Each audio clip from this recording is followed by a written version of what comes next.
Good day, ladies and gentlemen. So, with this recent law proposal in the United States that would make essentially parts of the New Testament illegal because of so-called anti-Semitism, I thought we would give a discussion about really what is at the heart of this problem. This has much more to do. This has to do with way more than the recent conflict in Israel-Palestine. It has more to. It has to do with much more than even the Second World War and the rise of National Socialism under Adolf Hitler. This is a perennial problem, and it's irreconcilable. And there are certain concepts that I think people need to understand if they want to understand what's going on here, and why what is happening right now in the United States government really is the logical conclusion of this problem if it's dealt with improperly. There's a book that everyone needs to read. It's called The Kingship of Christ and Organized Naturalism. It's from Loretto Publications. You can go to their website, lorettopubs.org, and it's by Father Dennis Fahey. It's a wonderful book. I've read many of his works. This is sort of, if I could say, read one, because it's not that long. It's easy to read, and it's kind of a summation of a lot of the important things. I'd say read this one. There's some really thick ones as well that I recommend you read as well, but this is a good one to get started. The church has been dealing with this so-called Jewish question forever. And we're not going to go into the specifics about what certain church fathers and popes and things like that have said in detail here on the show. For one, I'm not sure if you can on YouTube. I actually don't know how the censorship with that works. So over the next weeks and months, I'm actually going to be going through a lot of that information on my Substack. You can actually subscribe to my Substack. It's meretradition.substack.com. You can see it right here. I have certain things there that are for paid members only. It's a mix of paid and free. A lot of this information will be behind a paywall. If I'm being honest, I don't know if any of it will get me canceled from YouTube. So if I am going to get canceled, I'd like to have a backup. I'm just being honest. But it's important to talk about this. And some things are, so in order to understand this dispute, why is it now that in the United States, there is this movement to essentially criminalize parts of the New Testament? How is that happening? It's because there is this impassable conflict between the Jewish mentality and the Christian mentality. They are antipodal from one another. They are diametrically opposed, even more so than Islam and Christianity. This is not to say anything good about Islam, but they are diametrically opposed. And why is that?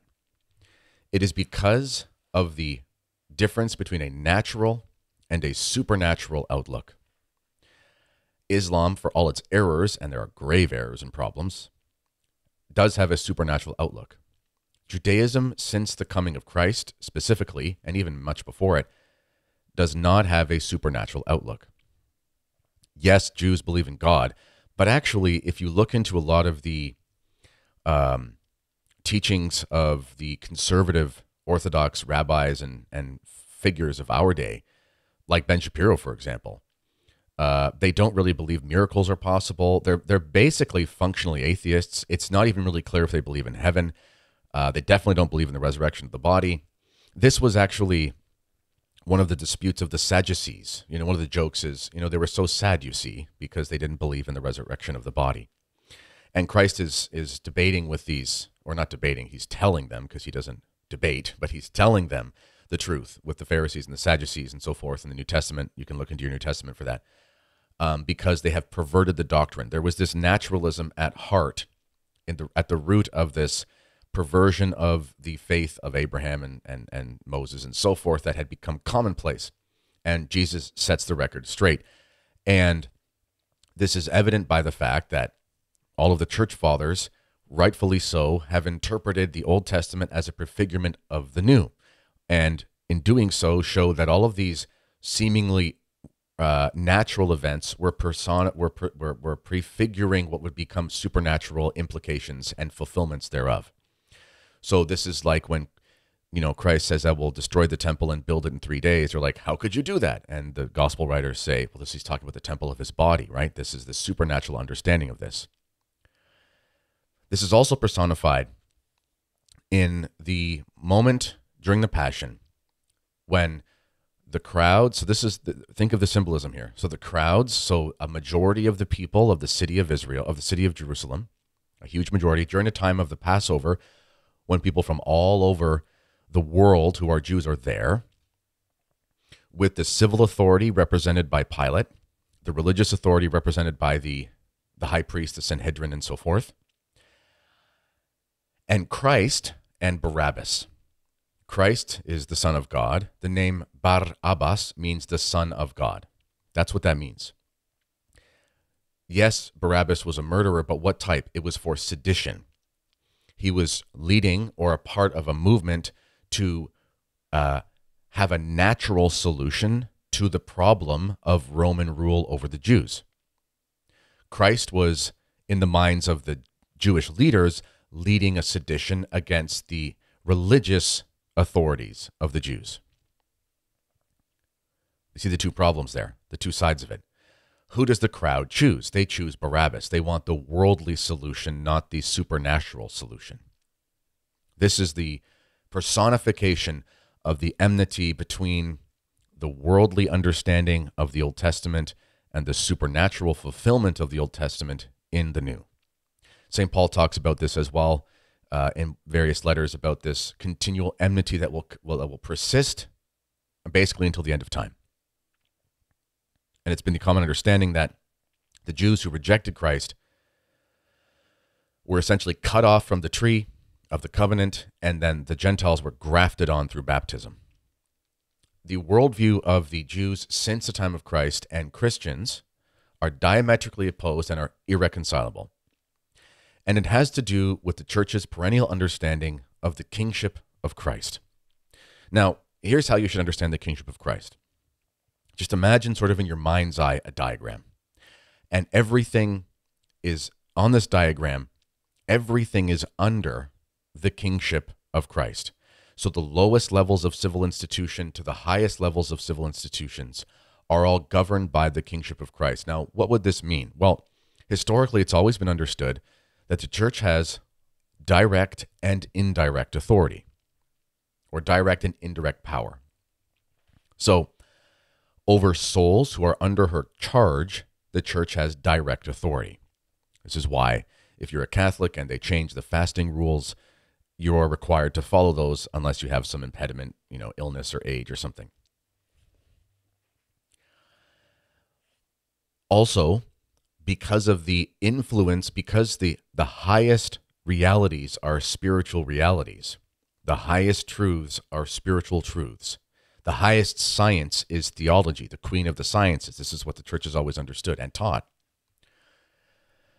Therefore, everything must be subject to the church, even if just indirectly. Now, what does that mean? Well, the church has always believed, and this is in the scripture, that there is a civil authority. And the formulation of that civil authority, whether it should be monarchy or et cetera, that's not the point of this conversation. That's another podcast for another day. But the formulation of this, again, leaving that aside, there is always a civil authority. And St. Paul talks about the diakonos being the emperor, meaning sort of the minister of the death penalty, meaning he has the authority to exercise the legitimate authority over natural affairs for the public welfare. Authority is a very real thing that exists. Then all authority, as Christ tells us, comes from God. So the authorities in the natural sphere must be subject to the church, at least indirectly, because this is the only logical conclusion.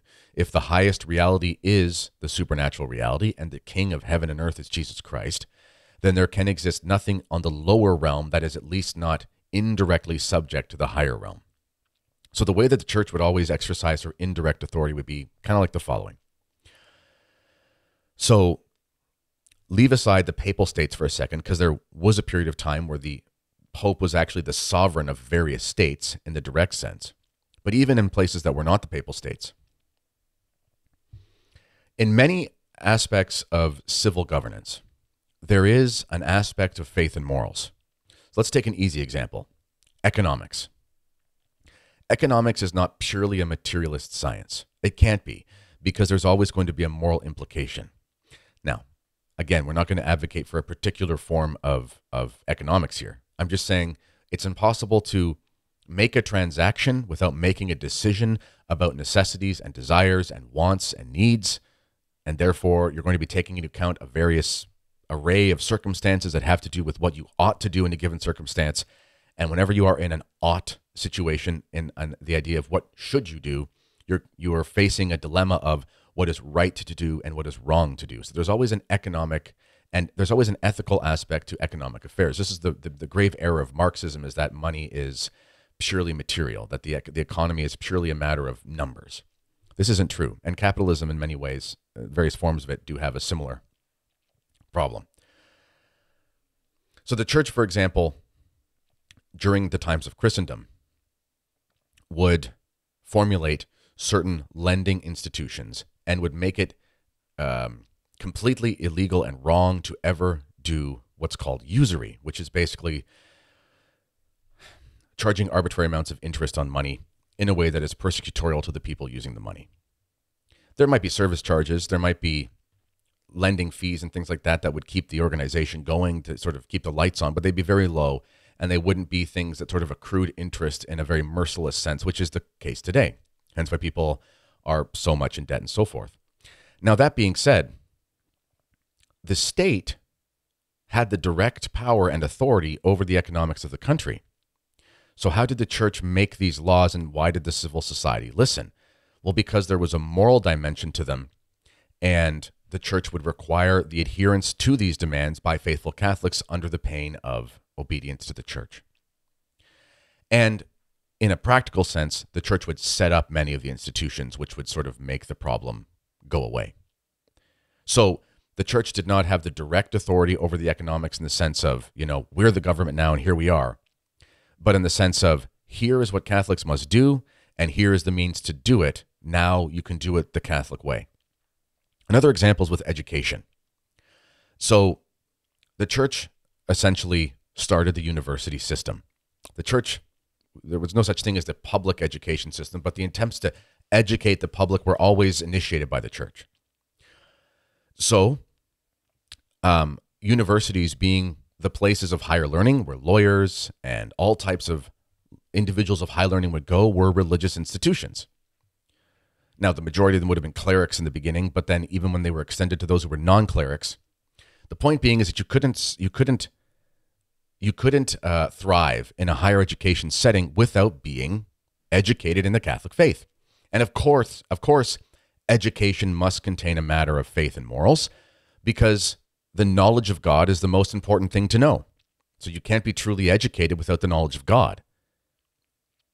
So even if education was under the purview of the state in a sense, or when it was under the purview, the influence of the church on the education system as such, and being sort of the guardian of higher education, made it so that the state had to subject itself to the authority of the church in education matters. There are numerous examples of how the indirect authority of the church has a real direct effect on the life of the civil society. And there are many examples where, should you fix the road? Should you make the landfill bigger? Things like that. They're not really ethical questions in a major way. And the church, even in times of Christendom, would not really concern herself too much with various questions because they're just kind of really civil matters. It's not to say that there's no aspect of morality in those questions, but it's not really under the purview of the church's concern. So throughout Christendom, there was always this insistence on the kingship of Christ, meaning all institutions in society would be geared towards the elevation of society to the heavenly truths of the supernatural reality of Christ as King over heaven and earth. This is why Father Fahey, for example, talks about the 13th century as being the pinnacle of Christian civilization, and there was a stark a decline that started since then, culminating with revolutions and so forth. This is a vertical outlook. And the reason this is a vertical outlook is because the point of all of this is the salvation of one's soul. One who is seeking to save his soul in a community of people seeking to save their souls under a community of civil authorities who believe that the society should be a help to the people to save their souls in subjection to the church, who has the direct authority over souls and indirect authority over the government in some capacity, believes that people should save their souls. Therefore, the collective efforts of the people are actually vertical. They reach towards heaven. Well, this is completely contrary to the mentality of Jewish naturalism. You got to think to yourself, are Jewish rabbis and apologists, so to speak, do they concern themselves much with making converts? Do they do things like expeditions to the, strange parts of the world to convert people to Judaism? Not really. Why is that? Because there is a mentality that is an erroneous belief of the Old Testament that God has chosen a particular group of people, which he has, by the way, and I'll read something from Father Fahey here in a second, which he did choose a group of people, of course, but that this is sort of a special favor, and it only pertains to these people, and they do believe in a coming Messiah, or have believed, but he will be someone who will set up a heaven on earth, a King David figure, who will restore a natural state where Jews will basically have prosperity. In many ways, it's kind of like a prosperity gospel in a sense. And this is at the heart of the Jewish naturalism. So you have to understand something. This idea and the Christian idea are 100% opposed to one another. 100% theologically, philosophically opposed. If the perception you have is the Catholic one, which we described, then you have to understand that the Jewish one, which is based in worldly success, a natural Messiah who will be a political leader, the establishment of an earthly kingdom which will have power and authority and so forth, and will be like the head of the world in a very governmental sense, this idea is consistent with things that are completely antithetical to Catholicism. It's really the notion behind what will happen with the coming of the Antichrist, in the sense that there will be a world leader who is of Jewish descendancy. He's a Jewish descendant, which is necessary if he's going to be seen as a Messiah. That's just a logical fact. And he himself will have an unwavering dominion over the things of the earth as the sort of highest political figure who will be the fulfillment of the Old Testament prophecies, which will be a complete rejection and negation and debunking of the entire Christian tradition. This is the logic of this naturalism that is found in this perversion of the Old Testament, which is the religion of Judaism since the coming of Christ. Now, there are divergencies within Judaism. Certain ultra-Orthodox Jews have a different understanding, and they believe that their dispersion from Israel is because of their sins and so forth, but they still believe there will be Mashiach, there will be a Messiah who will bring them back, and this is still going to be a problem because it's going to have similar consequences, and they do not believe that Christians will have any rights in this place or so forth, because they believe they're complete and utter blasphemous heretics. And this is at the heart of the gospel as well, is that Jesus was executed for crimes of calling him, he was executed for blasphemy, for heresy, and this was, portrayed wonderfully in Mel Gibson's Passion, where they have that little faux tribunal and Christ is being tried for being a blasphemer and a whatever. This is at the heart of it. According to Judaism, to say Jesus Christ is Lord is the most unspeakable blasphemy. And we won't get into too much of it here, but if you do your research and you go read various selections of these Talmudic works since the fall of the temple, there are some unspeakable blasphemies about Christ in there, because that is the logical conclusion. All of this is to say is that these worldviews are fundamentally opposed. And you have to understand something about human beings. Human beings will always work towards their ends. If you believe that there is a certain way of living in society that is optimal and has a goal that you desire, then you're going to work towards that goal. And if those two goals are diametrically opposed to one another, yours and those of the Christians, then at some point you're going to come into conflict. And that conflict is going to be irreconcilable because your perception about the nature of religion, the most fundamental questions, the nature of good and evil, the nature of economics, the nature of education, the nature of the family, and so forth, if these things are opposed, you are going to have irreconcilable differences.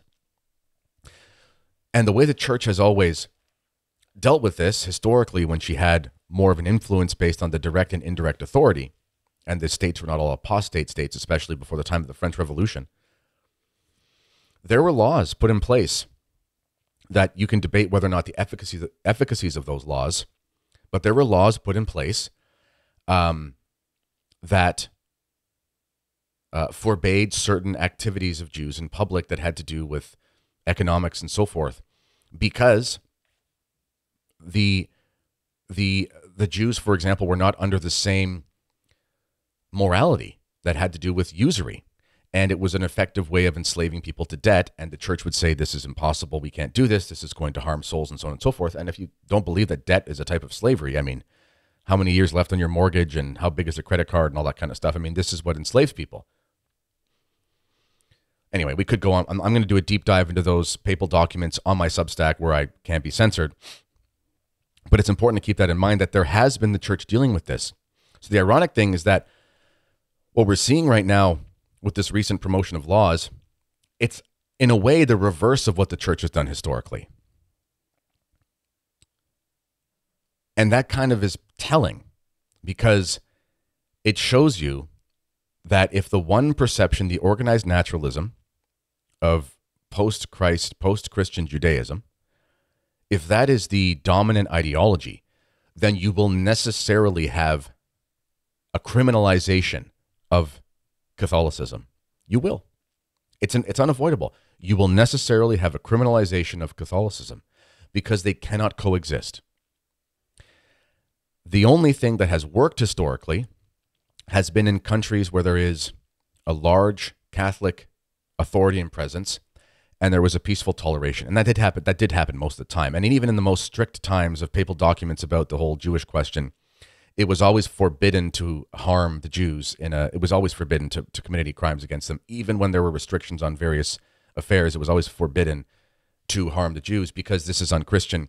And also forced conversions and things like that were always forbidden and so forth. But right now we're seeing the opposite, aren't we? We're seeing, because there is a conflict with this Jewish question, based largely on this question of anti-Semitism as it pertains to the Israel-Palestine conflict, now the most powerful country in the world is basically seeking to make parts of the New Testament illegal so that the Jews themselves will not be offended. That's ultimately what's happening. And why would America do this? Well, because Protestantism is a form of organized naturalism. Protestantism has no efficacy in fighting organized naturalism of the post-temple Judaism. Because Protestantism, I mean, there's many types of Protestantism. In Protestantism, there is no kingship of Christ. Not to do a too deep dive into Protestantism here, but there is no kingship of Christ because there is no authority in a church, for one. And Protestantism has these muddled conceptions of who is elect, who is not elect, and once saved, always saved. I mean, there's a number of different heresies that play into it. There's really no fundamental, fleshed out understanding of how civil society ought to be organized in a Protestant perspective. The closest thing we've seen to something like the kingship of Christ in a Protestant country was for a time in England with the Anglican Church. But the Anglican Church was basically keeping the best bits of Catholicism and adding some heresies, which is why it was the only one that kind of established this continual thing. But if you look at what happened in the continental European countries that adopted Protestantism, I mean, Protestants were the worst offenders of executions of heretics that they believed were heretics and so forth. They were merciless.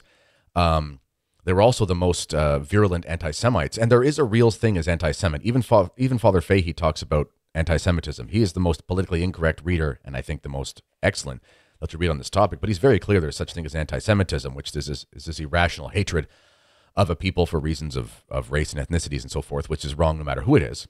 And desiring to do harm to people in that way is just simply not acceptable with the Catholic faith.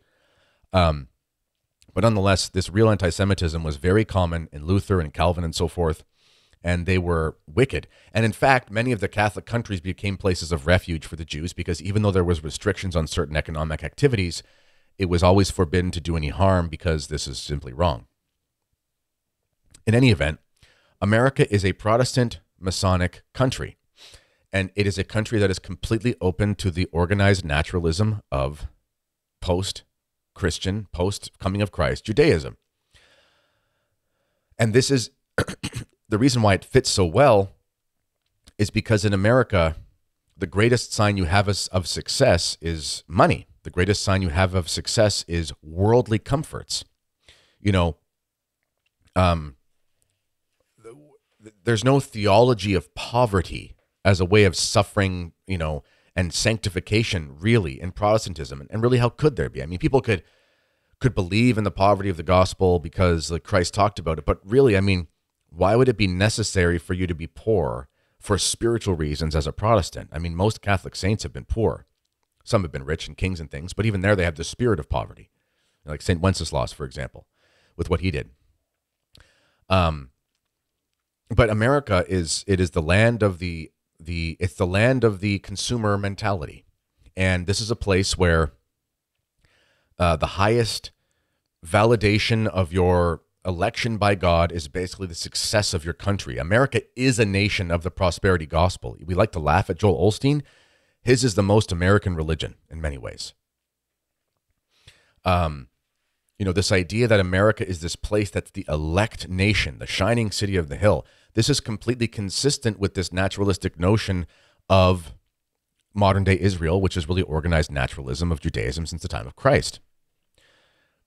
And it makes perfect sense that Israel would be supported by America because they, in many ways, share the same values. But many Christians right now are wondering to themselves, why is this happening? How can my country, who's all about my freedom and my constitution, be saying that it's anti-Semitic, in theory, to read parts of the Bible?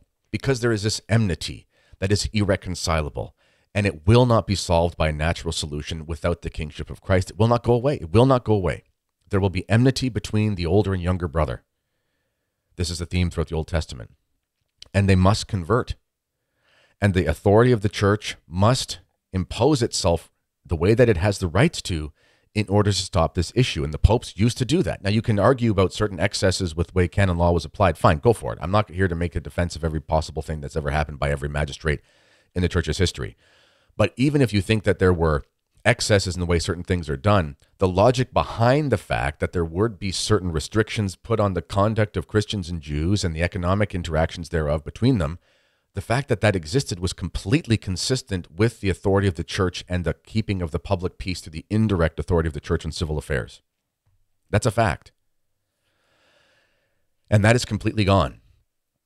And even with all conspiracies aside about financiers and banking institutions and all these kinds of things that people talk about when they get to this topic, which maybe we'll talk about some of that on the Substack, we can't really talk about on YouTube. All that aside, the fact remains that organized naturalism reigns, and therefore every solution must be a natural solution. And this is consistent with the idea that there will be a salvation through politics, which will be this messianic figure who is the political figure. This is all, you know, this insistence on these political figures being like messiahs. I mean, Trump is hilarious, and there was lots of things that you like about Trump, and I hope he wins over Biden for reasons that are obvious. I mean, for one, I think Trump still isn't senile. But the cult around Donald Trump, just like the cult around Joe Biden, just like the cult around Justin Trudeau, which is diminishing, thankfully, here, really a lot. These are naturalist perspectives.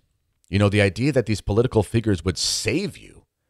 I mean, this is based on a completely un-Catholic, anti-gospel perception of your salvation coming through natural means.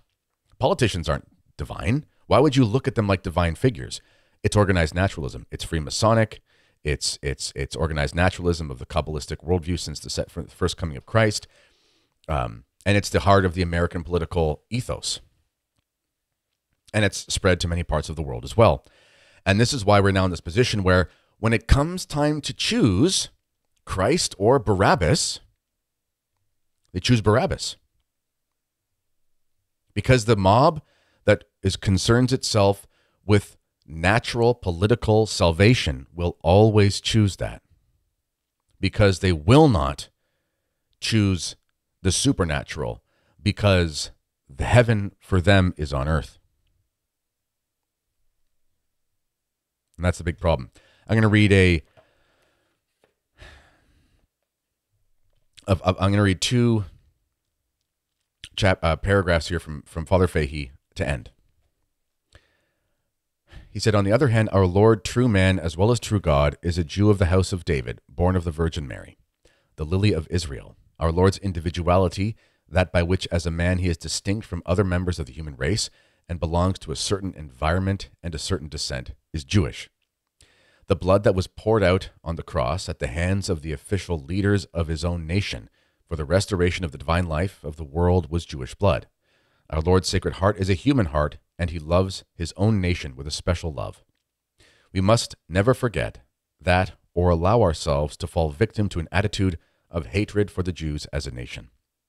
We must always bear in mind that he is seeking to draw them on to that supernatural union with himself which they reject. The Jews look upon themselves as the chosen people, in the sense that they are the people destined to bring happiness to the world in the messianic era yet to come.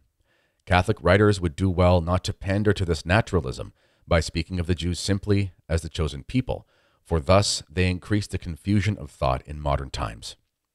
The Jews were chosen to be the custodians of the divine promises until the coming of Christ, of whom they were to be the fount according to the flesh. They have not ceased to be the race in which the Word was made flesh, and as such they are the object of special love on the part of our Lord. But the naturalism by which they rejected him and continue to hold that the happiness of the world is to come through their messianic aspirations is false and must be everywhere combated. As always, let me know what you think in the comments. This has been the Kennedy Report. Oh, last thing. Again, sign up for the Substack. Link for that in the description area of this podcast. We're going to go a deep dive on some of these topics, which we cannot do on YouTube. And that's all I have to say. I'll talk to you next time. Thanks for joining me.